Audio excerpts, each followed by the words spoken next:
The bridal march had just begun when my father walked straight past me. No glance. No word.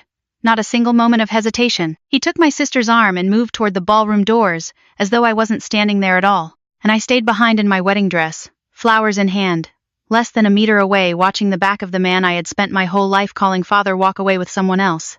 300 guests were waiting inside. My groom was standing at the altar.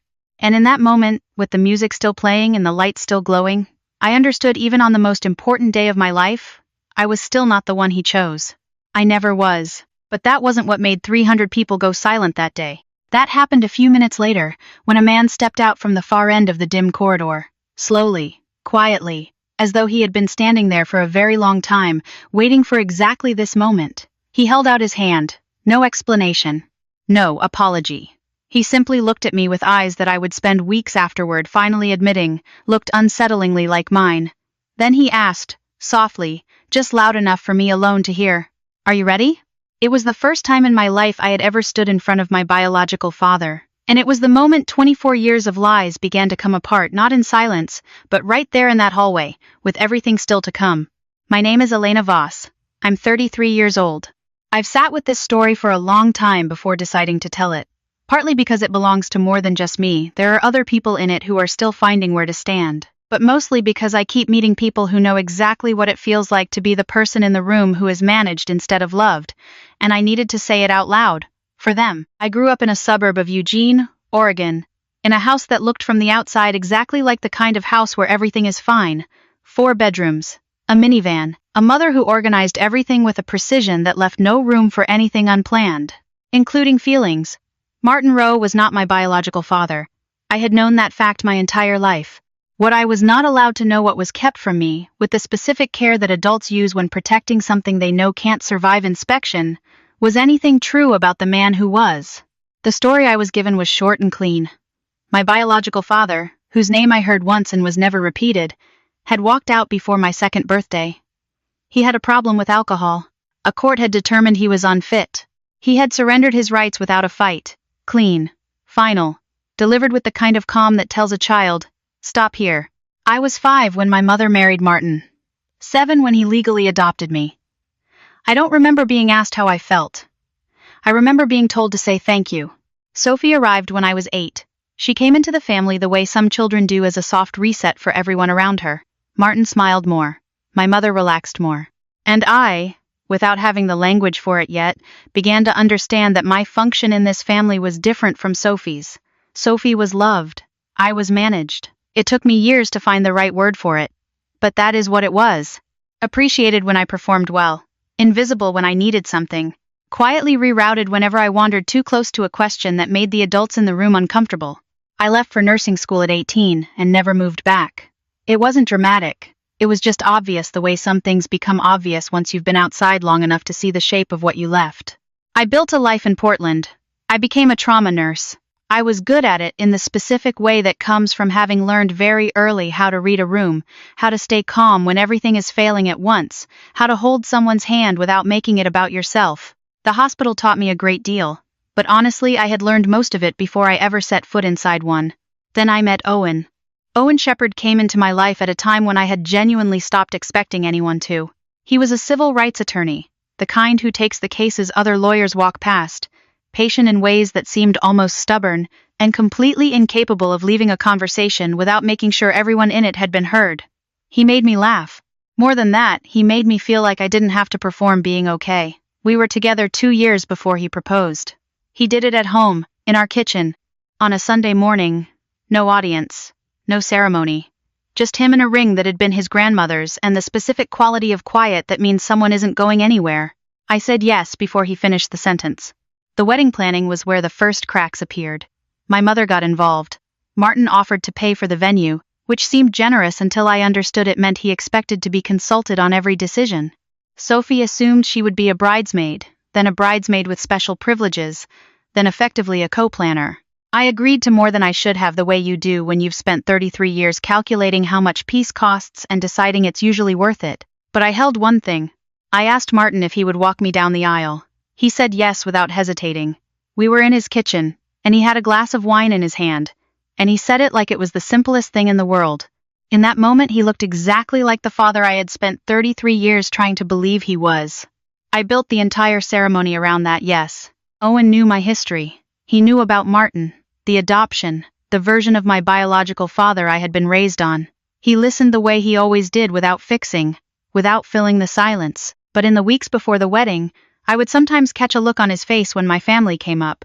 A kind of careful stillness, like someone balancing something he didn't want to spill. I'd ask what was wrong. He'd say, "Nothing, I just love you." And I let it go, because I had enough to manage. I had learned long ago that the spaces between Owen and me were not always mine to fill. I didn't know what he was carrying. I wouldn't know until the doors of that ballroom opened. 8 months before the wedding, my mother drove to Portland and sat at my kitchen table and told me something she had been holding for 17 years. In 2007, she said, Martin had told her himself the way he told her things he thought would make her feel more secure, that the 2 witnesses in the original custody hearing had been paid. The testimony was fabricated. The man I had been told was absent and unstable had been, by every measure that exists for such things, trying. She was crying when she said it. Not dramatically, just steadily. The way you cry when a weight has been part of you long enough that setting it down feels like losing a limb. I didn't say anything. I sat very still. "I should have told you a long time ago," she said. "I know that's not enough." She was right. It wasn't enough. But it was the first true thing she had ever told me about any of this in my entire life, and it changed everything that came after. If you have ever been handed a version of yourself that someone else built without your knowledge, a story about where you came from, who you were, what you deserved, and discovered years later that the story had been designed rather than true, then you know what it is to sit with that disorientation. You look at your whole life from a different angle. You try to figure out which parts were real and which parts were architecture someone else built around you while you were sleeping. His name was Daniel Carr. She said that too, finally his full name, out loud, like returning something she had borrowed without permission. He had been a craftsman, built furniture and cabinetry. He had been in the delivery room the day I was born. He had driven across Eugene every Friday afternoon to pick me up, without fail, until the court took that away. He had kept every photograph. He had written letters every year for years. Letters that were intercepted, returned, or simply disappeared, and he had kept copies of all of them in a shoebox, because writing them was the only act of fatherhood he had left. I didn't know any of that until I was 33 years old. Owen, meanwhile, had been doing something I knew nothing about. He is the kind of attorney who notices patterns, the same tactics applied to the same pressure points, the same structures of manipulation repeating across different cases. Civil rights law is a small world. In 2023, he had encountered a wrongful termination case that referenced a precedent from a custody proceeding in Lane County, 2001. He had pulled the file. The record looked unusually thin for an involuntary termination. He filed it away and moved on. 3 months after my mother's confession, he read it again. He recognized the structure. He made 2 calls. The first confirmed that the attorney who had handled Martin's custody petition had been Martin's personal lawyer for over 15 years. The second reached an advocacy organization in Salem that specialized in overturned custody cases. They told him Daniel Carr had been trying to reopen the file for 2 decades, that a petition in 2015 had gone nowhere when the witnesses couldn't be located, that he had never stopped trying. Owen asked what it would take to crack the record. They said, 1 witness willing to recant, or documentation that the testimony was coordinated. He thanked them. He sat in his office for a long time. He didn't tell me any of this. I've asked him why, and his answers are all partially true. He didn't want to raise my hopes before the case was viable. He didn't want chaos in an already overwhelming season. And then, quietly, the last answer. He wasn't sure how I would handle it. He was trying to protect me from the very thing I most needed to stop being protected from. I told him I understood. I mostly do. He found one of the witnesses in November, a man in his 70s outside Bend, who had, by the sound of it, been carrying the guilt quietly for 2 decades without a way to set it down. He didn't need much persuasion. He said he had been paid to give that testimony. He said he had never felt right about it. He would sign a sworn affidavit. Owen filed it with the family court in January, 3 months before the wedding. The record was cracked officially, legally. For the first time in 24 years, Daniel knew. Owen had called him. I did not know. Nobody called me. In October, my mother had found Daniel's number and dialed it. He didn't answer the first time. He thought it was a mistake. She called back. He picked up. She said, "I'm sorry. I have been sorry for a very long time." He said, "I know." There was a silence on both ends that lasted longer than most silences do. She told him about the wedding. She gave him the venue, the date, the time. She asked carefully if he wanted to come. He said yes immediately. She did not tell me. She made that decision deliberately. She told me later she was afraid I would say no, and she was afraid I would regret it. She was probably right on both counts. That doesn't entirely resolve the thing, but it's where we are. What she didn't know was that Daniel had already reached out to Owen directly. He had found Owen's firm email online and written a short, careful message. He said he wasn't asking for anything, except to know that Elena was safe. He would understand completely if Owen told him not to come. Owen responded within the hour. They met for coffee the following week. Daniel brought one thing to that meeting: a photograph of me at age 3, sitting on a porch step in a raincoat 2 sizes too big, laughing at something outside the frame. He set it on the table between them. He didn't make speeches. He simply said he had been looking for me for a long time, and was grateful to know I had someone good. Owen told me afterward. I looked at that photograph, and I knew he was telling the truth about all of it. I could tell by how he held it. So Owen had known. My mother had known. Daniel had known. And me, the bride, I had known nothing except that I wanted dusty rose dahlias and a string quartet and my father to walk me down the aisle. Daniel's plan was to sit in the back row, watch from a distance, and go home. That was always the plan. He had been existing on the periphery of my life for 24 years. One more quiet distance was something he knew how to hold. He sat backstage in a folding chair in the suit he had bought 2 weeks earlier, navy blue, pocket square, and he breathed and reminded himself he hadn't come to claim anything. He had come to see her face. What none of them had accounted for was Martin. The wedding was on a Saturday in April. By the time we reached the staging corridor outside the ballroom, everything was proceeding exactly as rehearsed. Nadia, my maid of honor, was at the front of the procession, carrying the steadiness that only the very best people manage on high-stakes mornings. The flower girl was entirely unbothered by the scale of the occasion. The music had shifted inside. The procession was moving. Martin and I were at the back of the corridor, waiting for our cue. I turned to take his arm. He wasn't there. He was 8 feet away, at the side of the corridor, standing next to Sophie. She had appeared through a door I hadn't heard open. She was in a pale dress I recognized from months ago, and her face had the configuration it took when she needed someone to worry about her eyes slightly too wide, head tilted just so. She was holding a small bouquet, as though she had expected all along to be part of this. Martin had his hand on her back. He was speaking to her quietly. And as I watched, he offered her his arm. She took it. They both turned toward the doors. My mother's hand closed around my wrist from behind. Tight. Tighter than I expected. She's going through something, she said, low and urgent. Please, Elena, don't make a scene. I looked at my mother's hand on my wrist. I looked at Sophie on my father's arm. I looked at the doors still open ahead of us, the music still playing, the moment still moving entirely without me. 33 years of this. 33 years of absorbing without breaking, of choosing the path of least disruption, of deciding the cost of the fight was higher than the cost of the wound. The doors closed.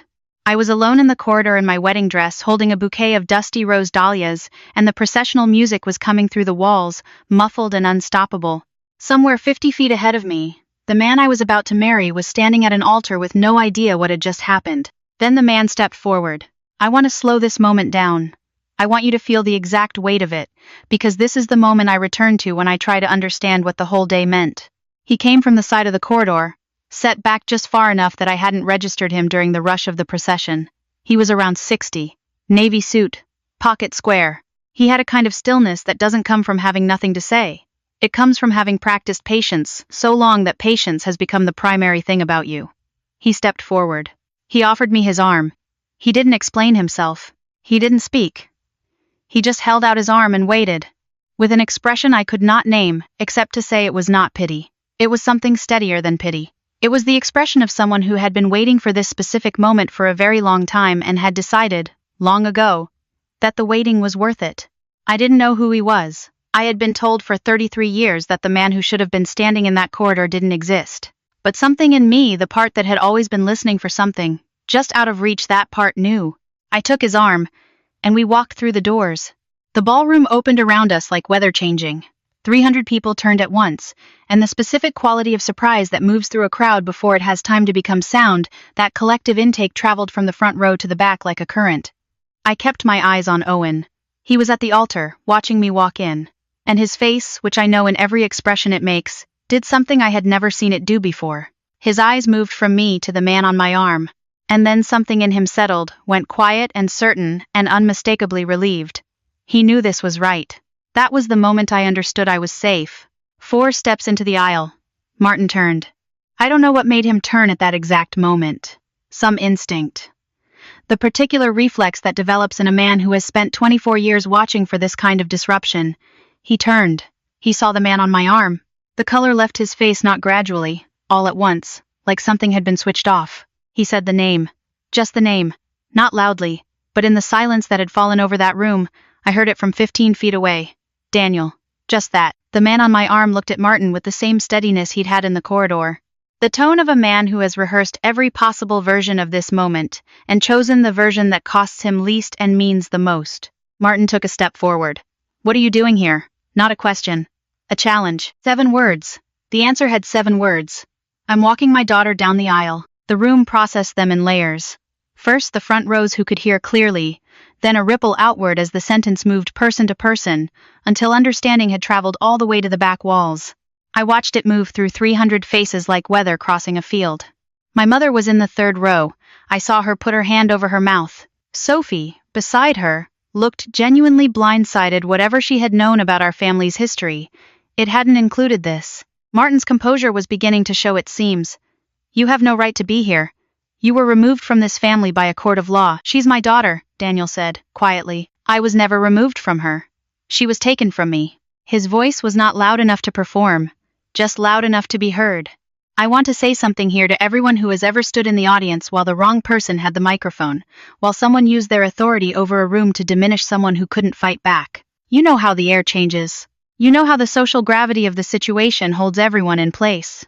That quality of silence settled over the ballroom for 30 seconds. It was enough to last a lifetime. Then my mother stood up. Patricia Voss did not, as a general rule, raise her voice in public.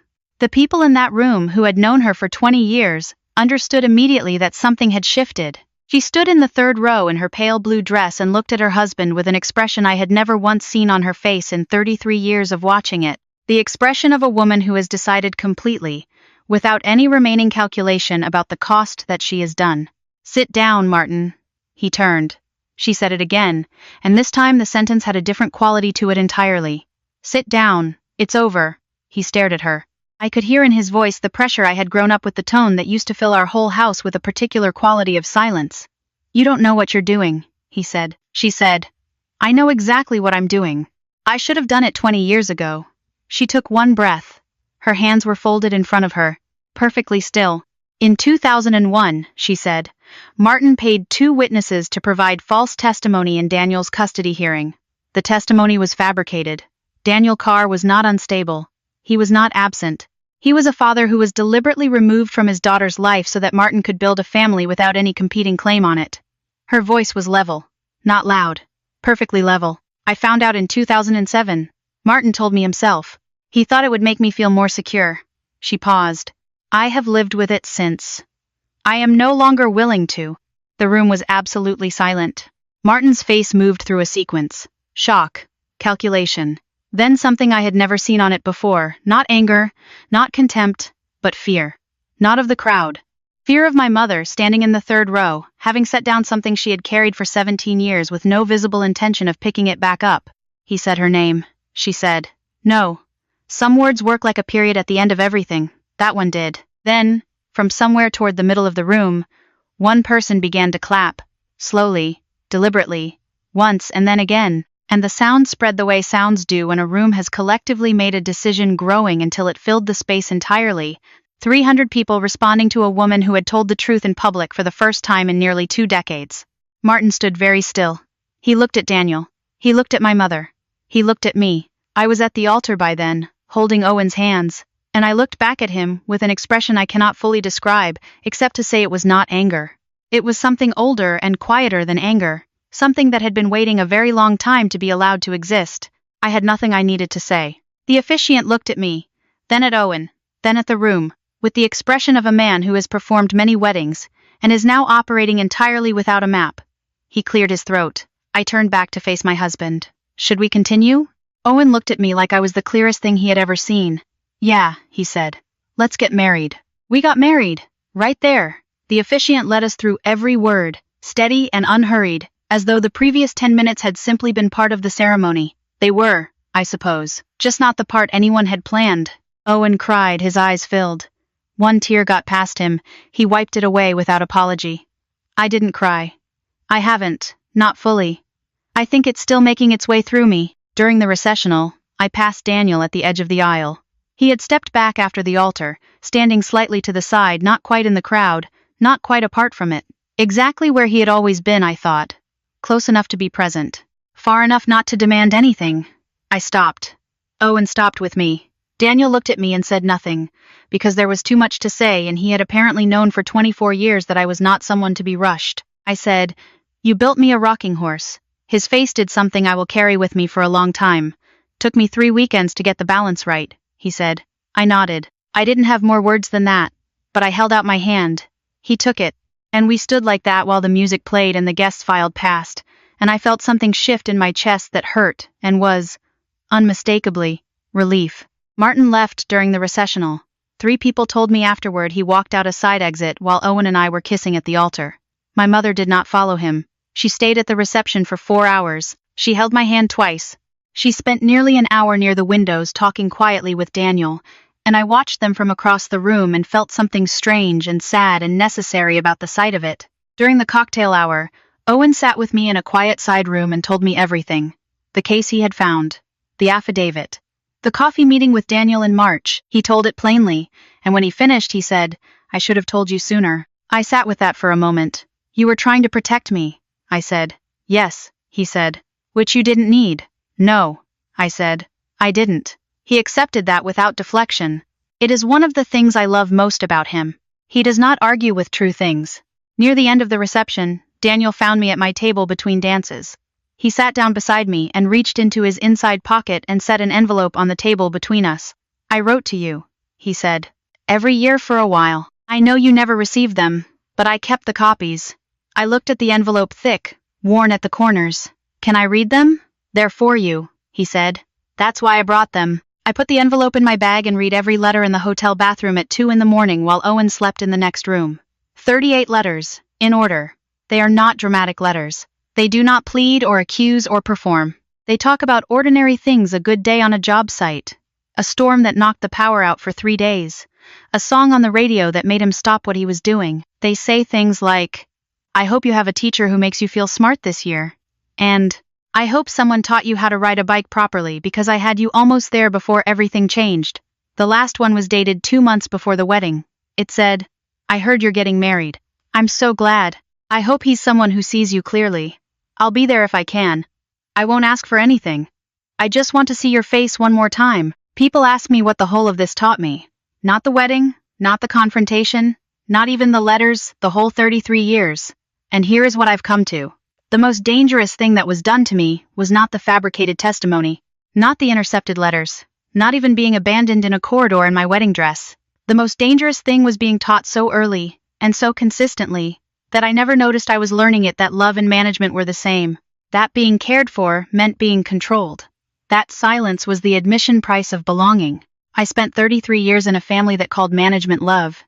I spent my wedding day learning what the difference actually looks like. And the difference looked like a man in a navy suit stepping out of the shadow of a corridor, offering his arm without speaking, and waiting like someone who had all the patience in the world. Like 24 years of waiting had only made the moment feel more worth arriving at. There is something I want to ask you before we're done. Not about the story. About your own life. Is there a version of yourself you made smaller, not once, dramatically, but slowly, habitually, so automatically you barely noticed? Because the people around you needed more space than they were willing to give back? Is there something you stopped asking for, not because the need went away, but because you learned that asking was the thing that made the room go quiet in the wrong way? If something shifted in you just now, you don't have to say it out loud. But I want you to know that recognizing it is not the same as blaming yourself for not seeing it sooner. Some of us come to this understanding late. Late is still allowed. If this story found you somewhere real tonight, leave me a comment. Tell me where you're watching from, and what time it is there. Tell me what part stayed with you. 1 sentence is enough. 1 word is enough. And if you know someone who is carrying this kind of silence right now, someone who has been managed instead of loved and doesn't yet have the language for the difference, send this to them without explanation. Just send it. They'll know why. Subscribe so the next story finds you when you need it. I'll be here. This is a fictional story inspired by real emotional experiences, fully rewritten and reimagined in Portland, Oregon, to create original content. Any resemblance to real people or events is entirely coincidental.